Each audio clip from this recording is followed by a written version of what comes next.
Ongoing na ang clearing operation sa Albay na tinamaan din ng bangis ng bagyong Opong.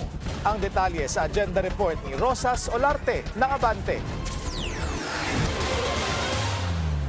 Pinauwi na ang mga bakwit sa 18 bayan at lungsod sa Albay dakong alauna kaninang hapon.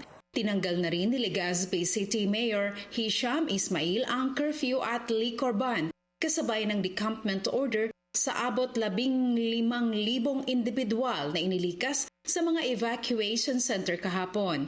Pinangunahan din ng LGU ang clearing operation sa buong lungsod.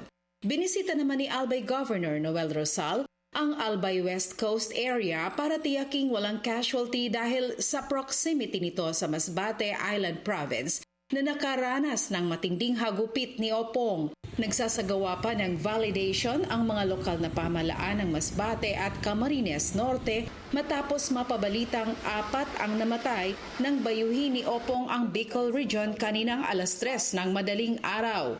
Sa ngayon, kansilado rin ang flights mula at papuntang Bicol International Airport, Masbate, Virac at Naga City ayon sa CAAP. Para sa agenda, Rosas Olarte, Abante, Legazpi City.